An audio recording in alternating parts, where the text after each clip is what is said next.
Thank you, Mr. President. As we approach the March for Life, an annual celebration of life held in cities across America, I want to share what choosing life means to me and why many others who share my similar story, what it means to them.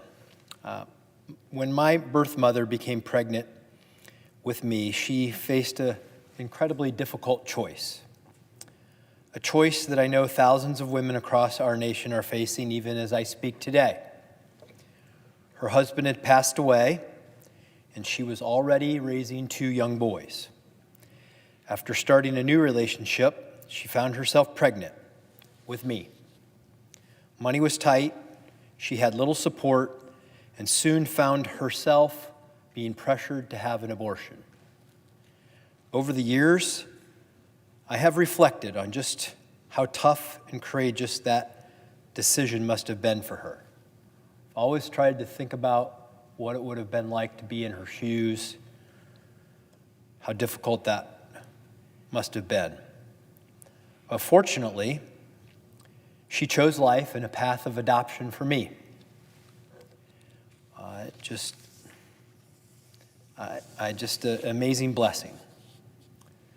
And after a brief stay in foster care, I received the greatest blessing in my life. I was adopted by my loving parents, Jim and Judy Husted. I spoke with my mom and dad last night. My dad is amazing, and he's about to turn 88 years old. And he and my mom have always given me the gift of unconditional love, the greatest gift any parent could give to their child. I share my story because I want women to know this. You are not alone. Others have walked the road that you're on if you find yourself pregnant and without the support you need, that you think you need to make it. And that there is a grateful child one day who will hopefully tell you that. You don't have to walk that road by yourself. There is support out there for you. In Ohio alone, women have access to nearly 200 pregnancy help centers and maternity homes that serve expecting mothers. I've visited many of them. They want you to come see them. If you're in need, if you're scared, if you need someone to talk to. They are there to help, not to pressure, not to judge, but to provide love, care, and support. Many of the women who staff these pregnancy resource centers have faced the very same challenges that you're facing right now.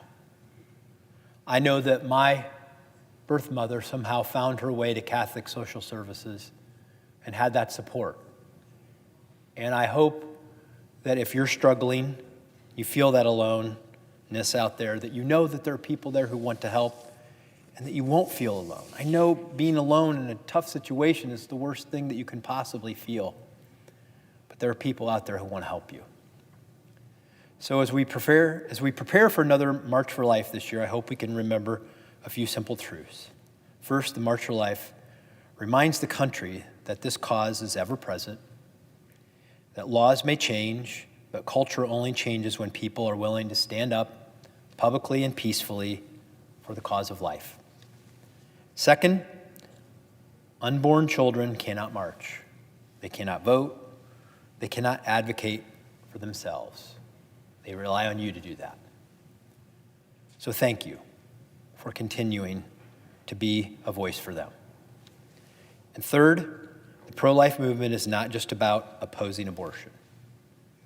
It is about supporting mothers, families, and children with real help and real hope. The March for Life shines the national spotlight on that life-saving work that people in pregnancy resource centers and other places like that are doing across our country every single day. So, as I reflect on my own good fortune and the courageous strength of my birth mother and the gratitude I have for my mom and dad who adopted me and gave me a great life, full of love and full of support. As we prepare for the March for Life, I hope that we will remember those sacrifices, remember the challenges, and do all we can to support those expectant mothers and the children of our nation.